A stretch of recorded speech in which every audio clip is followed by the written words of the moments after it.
breeding type of Cane Corso. What is the breed type? Is Cane Corso a breed or is it a type of dog? Hey!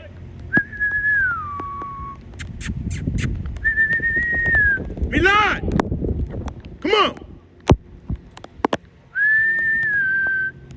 Is the Cane Corso a breed of dog? Come on! Or is the Cane Corso a type of dog? What does that mean? See, now Milan is over there acting stupid. Hey, come on! Now he's looking for Milan because she knows she's over there. Come on! Now I'm about to have to lock these guys up if they don't want to listen. Milan! This is all going wrong fast. Come on! Milan gets a little too happy sometimes. You know, I'm not mad at her too much, but I expect more from Milan because she's an adult. She's 5 years old, I believe, 5 years old. But they can get a little happy. And I don't want someone to come around the corner and be scared and then Milan go bother. Milan! All right, she had to use the bathroom. That's what it was. But you know what? For movie purposes, we're gonna lock this dog up because, like, right now, Milan, sit! Milan, sit! She's doing too much, and she knows better. And her sit, Milan. Her behavior is gonna have Mufasa doing the same thing. Then it's gonna force me to discipline both of these dogs because I don't care. I kicked out all the naysayers and the haters, but I'm telling y'all right now, we're not doing that. Come on. We're not doing we're not doing that disobedience. Hey. So one thing I can say, man, Mufasa is a very smart dog. You know, very smart dog. I mean, very obedient. He listens to commands. When he came in, you got to understand, he came in at 6 months with no training whatsoever. I mean, the guy didn't even put him on a leash with or anything, car ride, nothing. But the guy told me, hey, man, it shouldn't be too hard. Man, it wasn't. It was a little bit of a struggle dealing with Mufasa. The first week or the first month or two, or the first month, I think he's only been here for like a month. But the main reason was sometimes you don't understand that a dog is a puppy, and even though he's this big, Mufasa's a large dog. I'm assuming he's about 80 pounds, 85 pounds. Not quite sure. I haven't put him on a scale. But basically, you expect more because he's larger, so you don't understand that he's a puppy. So you kind of tend to be a little hard on the dog, you know, expecting more. But I'm slowly realizing, man, Mufasa's a puppy, and I'm starting to realize, hey, let him get away with more, you know, let him do more. So today we're talking about what is a Cane Corso and what is the breed type of a Cane Corso. I'm gonna just tell you straight up off the break. A Cane Corso is a type of dog. It's more so a band dog. Why do I say that? Well, you have two different registries, and you got two different registries, ICCF, the ICCI, International Cane Corso Federation, the ICCF, International ICCI, something, I don't know all the names, what their names stand for, but I know the ICCF is what I have, which is like the first one. And then you got the ICCF, the International Cane Corso Initiation Association. I don't know, one of them damn things. I don't know, but y'all can look it up.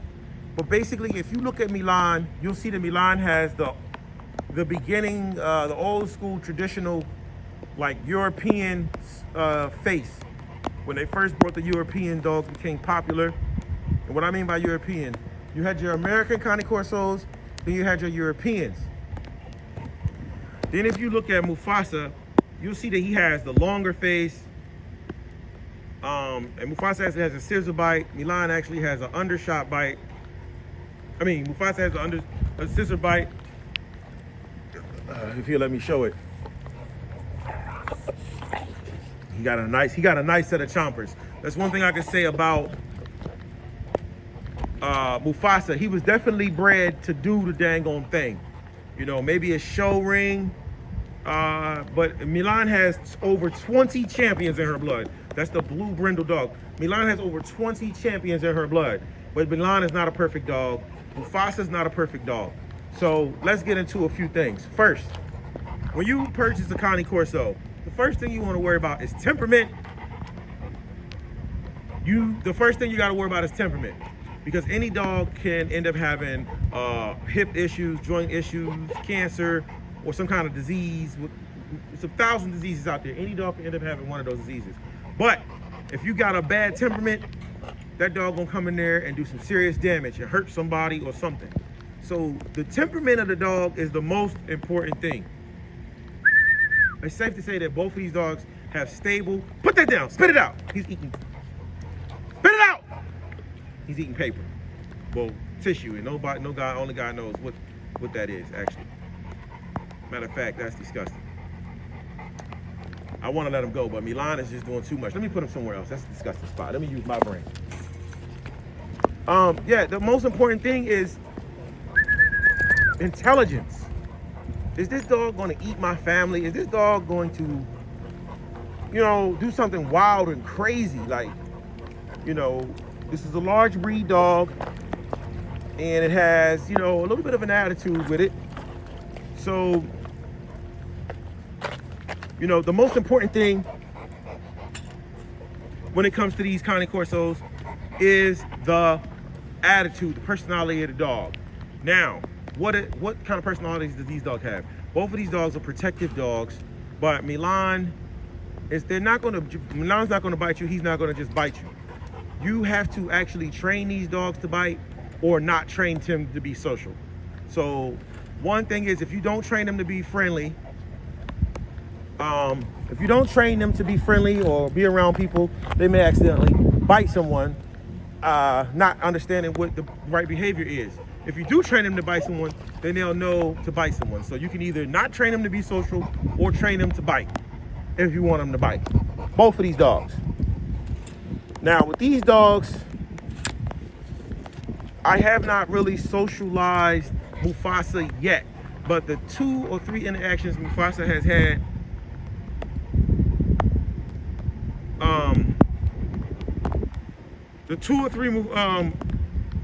interactions Mufasa has had with humans, he circled like 2 humans and just went around them. One guy had a stick and a dog, and the guy got circled. Mufasa just circled him, and that was it. But I stopped him. So he's cool. He didn't bite the guy or do anything like that. He doesn't try to bite me. He definitely does not challenge my authority. Milan does not challenge my authority. I can put them in their place. Sit down. Sit down. I can bark orders at them. Sit. I can get rough with them, tell them to get in their cage, and they're not gonna snap at me. They're not gonna bite at me. They're not gonna do anything. They're just gonna do what they're told and bow down. When Mufasa first got here, he was a little snippy. He was scared, so he was biting back and fighting back. That's what let me know, okay, Mufasa has some go in him. I force him somewhere or try to force him on his back, force him to do something. He's biting back, fighting. But that's because he didn't know me, and he was a large dog when I got him. But now, he doesn't do that anymore. He'll let me do whatever I want. So let's go back to, what is a Cane Corso? A Cane Corso is a dog that is labeled a Cane Corso and has papers that you can prove that the parents come from Cane Corso, other dogs that were called Cane Corsos. You have, let's say, 20,000 people in the world breeding Cane Corsos. Let's say, for instance, someone's breeding a line of Cane Corsos. They got back in 2000. That DNA is going to be different than someone who's breeding Cane Corsos that they just got from the top breeder from today. There's a million people breeding Cane Corsos and a million DNA profiles.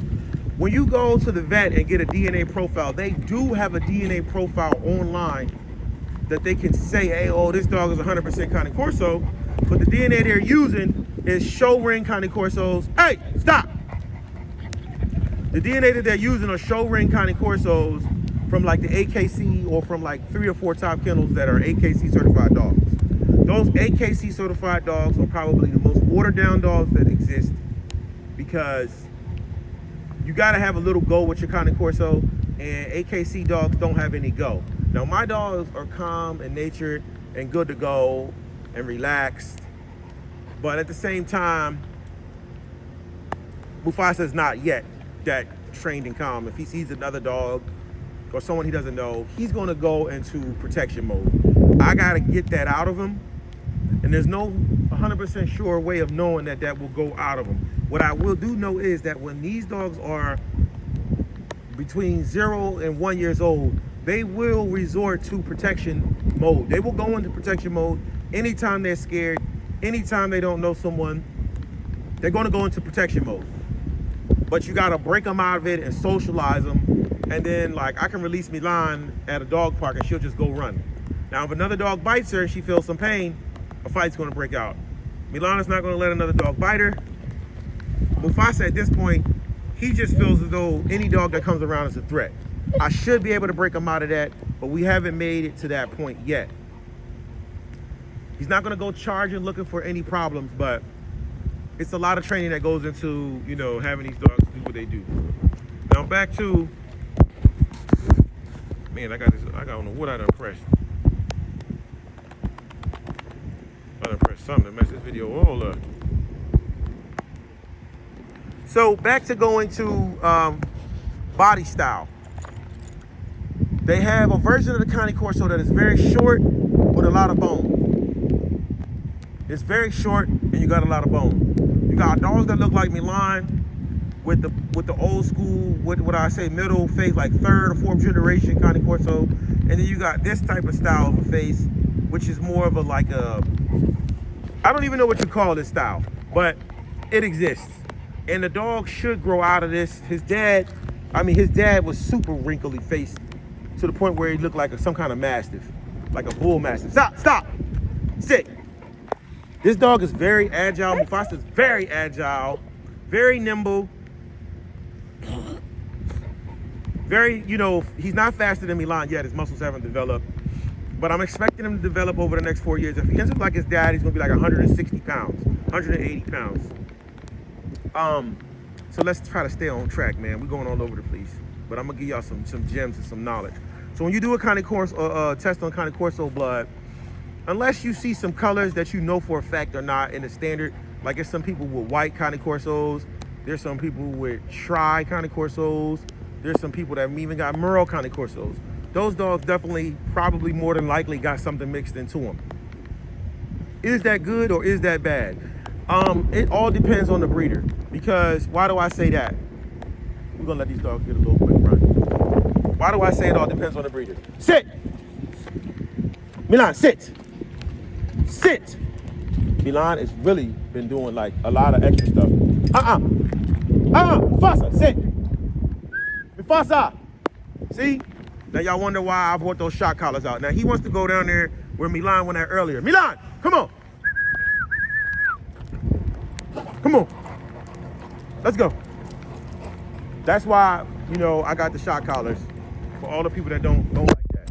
Now Mufasa shouldn't have went down there. I told him don't go, he did it anyway. That's called disobedience. And that'll get you disciplined. We're gonna be cool, because I know he gotta get his exercise on. Come on. But basically another thing, you gotta worry about the temperament. Next, you wanna worry about health. Does your dog's legs work properly? Does your dog have any diseases? So that's the next thing you need to be worried about. If you got a Cane Corso that's healthy and functioning well, he runs well, he doesn't have any jump. You know these dogs have joint issues, hip issues. Hey, put that down. I hope you're not eating poop. Ew, I think you are. That's an issue. You know, that is an issue, guys. Because you just spent your money and now you're gonna be paying vet bills. Me personally, I'm not paying no $3,000-$4,000 vet bill. I'm gonna put you down. I'm gonna put you out your misery. We're not paying no $3,000 and $4,000 and $5,000 vet bills. Y'all gotta think about something. You got a family, you got a life. You know, if you're paying $3,000 and $4,000 and $5,000 vet bills, you know, you might end up without a home. Then the dog's gonna still end up in the pound. So, you know, I don't do the vet bill thing. I don't do $100 million vet bill. So if you got a Cane Corso that is, temperament is good, health is good. Next, the number one thing people worry about is the phenotype. What type of body style you got? What kind of features do you have? Some people have skinny Corsos that look like pit bulls. Some people got short, thick bone Corsos from back in the days as a breed like that. Whatever breed style you want, I want you to understand that the most important thing is the health of these dogs. Because, man, you could be at the vet paying thousands of dollars for a dog that's about to die. You know, so when I bred my Corsos, I made sure I made some healthy dogs. And the litter we had, everybody's dog is healthy. Like I said in other videos, we had a little bit of some skin issues, fur issues. I attribute that just to being puppies, man. Just to be, you know, a rare breed puppy. We had some issues when it came to that. But all the owners so far that I know of got a handle of it. I saw one of the dogs look great. Two dogs, actually. The third guy, I haven't heard from him, so whatever. That brings me to the next point. We got our own Cane Corso program going on. That's why I got my boy, Mufasa. And Mufasa is in the linky stage right now. And that's another thing we want to talk about, the stages of development of the dog. Cane Corsos are going to be, they go through a growing stage, man. What I've noticed is you want your dog to be, you know, pretty much under 100 pounds by one. You don't want that dog to be over 100 pounds at one, because, you know, you're going to be dealing with hip joints issues once a dog is too big or too heavy. Now you got a dog that's limping. Now you got to figure out, man, is it his hip? Is it his ankle? I don't have any of that to worry about from Mufasa, but he does need to put weight on. And the main reason why his weight is not as high as it could be is because we switched his food. He's supposed to be eating, he's very sensitive. You know, these dogs are very sensitive. So he's supposed to be eating this food called Value Pack puppy food. That's what he was eating before I got him. We switched his food up. You know, we do a lot of raw feeding, a lot of homemade foods. So that's really been messing with him.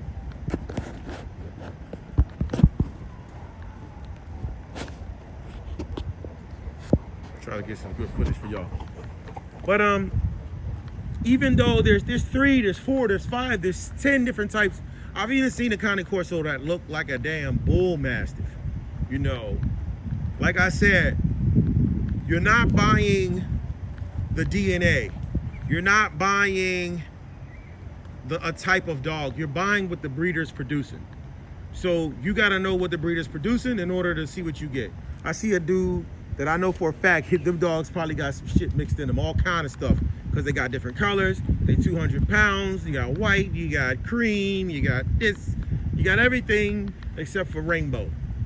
And I see some people that are doing some mastiff breedings with some Merle dogs. And what I think about that is, hey, when you go to buy a dog, you go to buy the dog from that breeder. If that dog looks good and is functioning good and don't got no health problems and no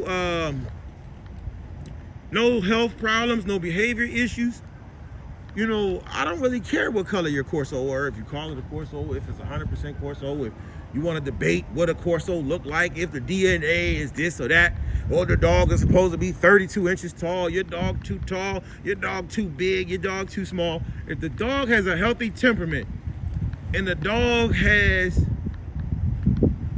healthy body, skin, fur, no diseases, I don't care what color your dog is. I don't care if you bred something in. It's not my problem.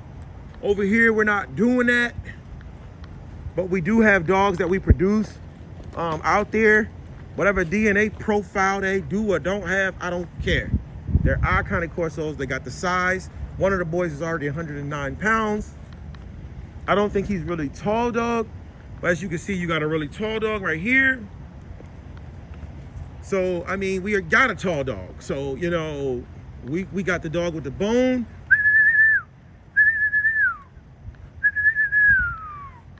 So, but what I want to get you guys to understand is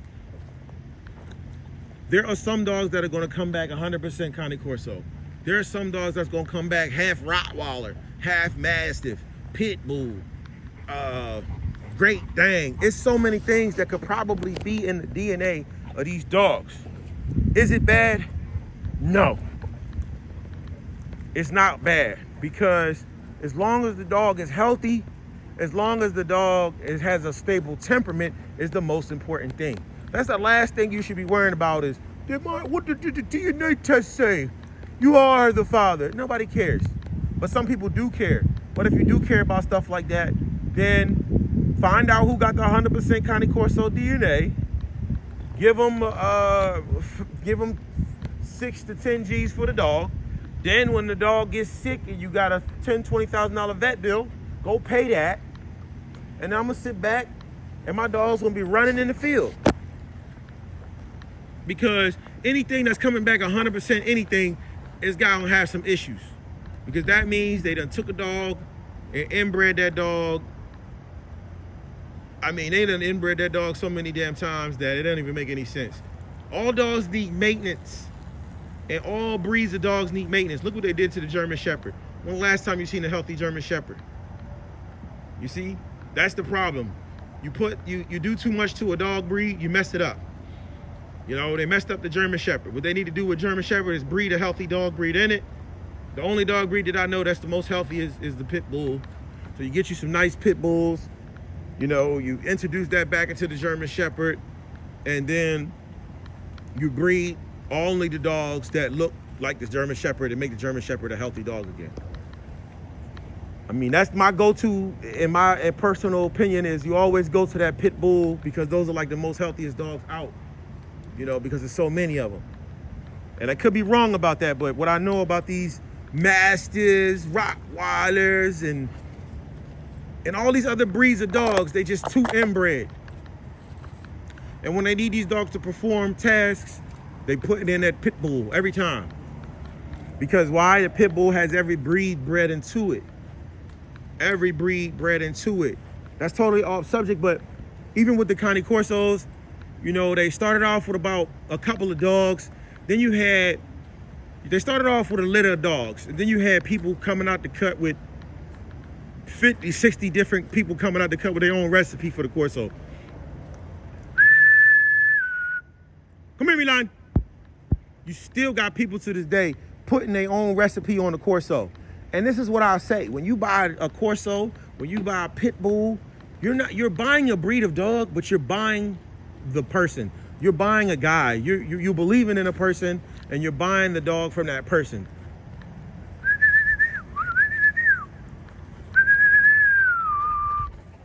So even if the guy's breeding Corsos that's a different color, they ain't breed type or this or that, as long as they're healthy, as long as they got the right stuff, man, that's all you need to be worried about. There's a lot of this and that going back and forth about, you know,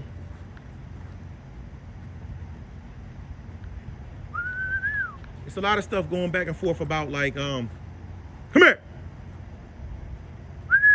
what they should look like. Like, even, I ain't gonna lie, my boy almost didn't buy Mufasa because of the way his mother looked and the father looked, but the dude just couldn't take pictures. Man, I love this dog. This dog is so smart, it's so intelligent, it's so healthy, no issues at all, no bathroom, probably don't use the bathroom in the bathroom. He don't go outside, he don't bite, attack nobody. Come here. And he is smart.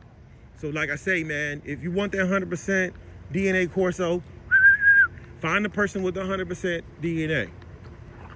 And then buy the dog. Might cost you about 10K.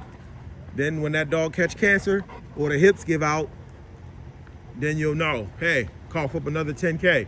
And remember, yeah, you got those hip, somebody give you the hip paper to say the hips are good, and yeah, the hips are great and the bones are good. That's another thing. If somebody hands you a paper with a hip and a bone and a this and a that, you pay extra for that. So what happens when the hips and the bones go bad at 4 years old? What you gonna do then? Who do you blame? No one, it's on you. So all that stuff really don't mean much. Not saying you shouldn't do it, but if you're producing dogs and they're popping up with hip problems and elbow problems, then you should, now you gotta clean up your breed. But as you can see, we got a litter on the ground, no issues. The dogs are running around like rabbits. The dogs is running around like rabbits. Mufasa's running around like a rabbit. Like shit. Look how agile he is. Come here. Milan. Milan might be coming in the heat or something soon because she is very like disobedient. When you look at Mufasa, man, agile. I want to see the puppies that you produce, and I want to see what those puppies are doing in real life. So we got puppies. You see me putting I think I got access to 3 of my Corso's puppies. We've been putting them online. You see my boy moving around. Good hips. That's basically what you got to go on, man. I mean, if I give you a 2-year health problem thing, and then the dog hips go bad at the end of 2 years, what now? What now? Because you're going to pay for it. So, don't get caught up in the hype. Not saying that it's a bad thing to do the DNA hip shit. But one thing I can say is if a person got to do all that, then that means that they already experiencing that. And if that's what they experience, now they got to do it to try to breed out the problems that they have, because a lot of times you're trying to get that look of that dog. Like, look at Milan. She looks huge, right? Big. Milan's only 109 pounds. 109, soaking wet.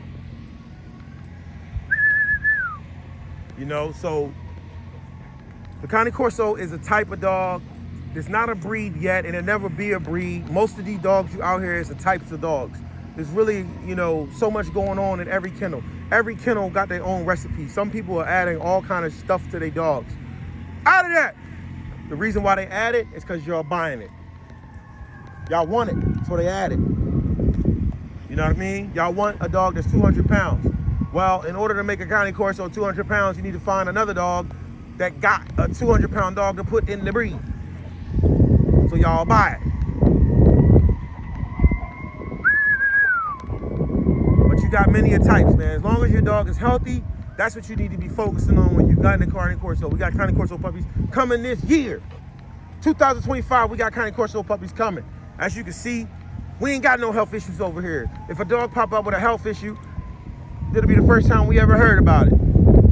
And how you handle that is all the way up to you and the breeder.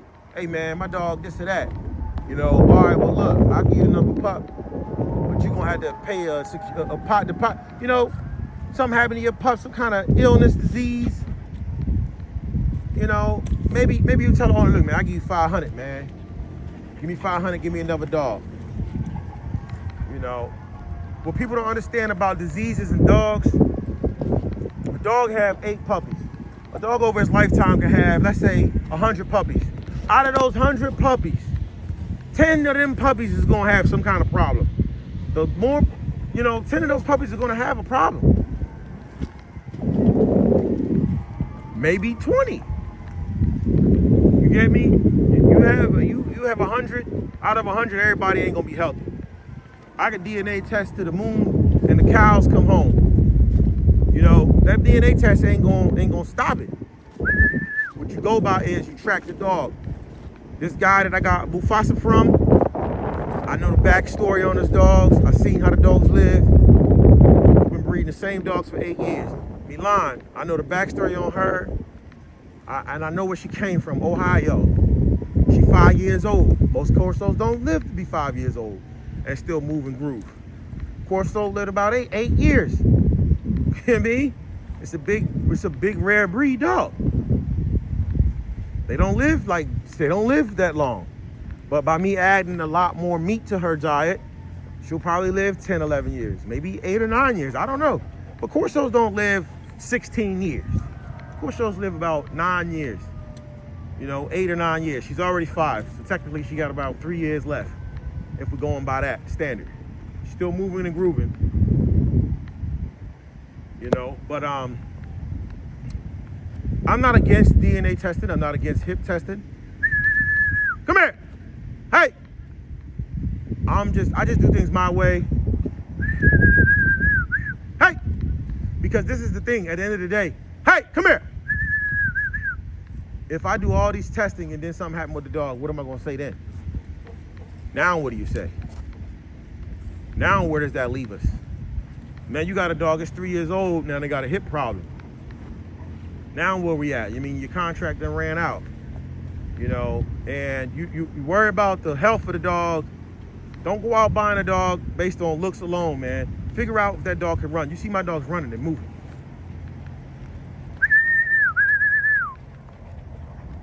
You see my dogs grooving and smoothing. Staying close. They on some wild stuff. I think Milana's about to come in the heat real soon. That's why she's been like a little disobedient. But this has been a hell of a long ass bully rant.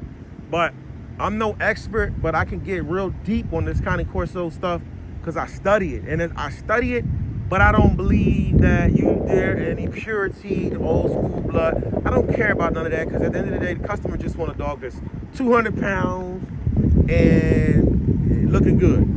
Most dogs I see that are big, they don't run. I don't see them running nowhere. I don't see these dogs chasing shit. I don't see them doing nothing besides taking a picture. And y'all run over there and give them all that money. But we got the pups coming, man. We got 2 different phenotype dogs. But one thing about Mufasa, his dad's phenotype is like is just mastiff sized dog. His dad was damn near probably 200 pounds. So his dad is on the big side. But right now, Mufasa is very agile. I love his legs. I love the way he can move. I love the guarded dog in him. I love how smart he is. He is not the biggest, most overweightest dog that ever lived. He is not the fattest bastard of a dog. But I'm telling you, he's really tall. He's really agile, and his intelligence level is off the charts. And so is his obedience. You know what I mean?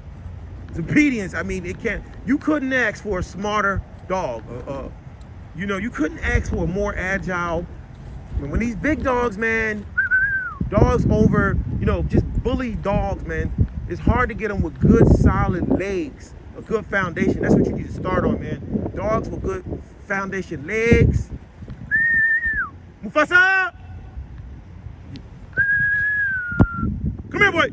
Mufasa! You got to understand, he's a boy dog.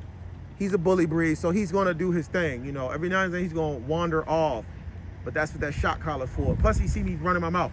Mufasa, come here! He see me running my mouth.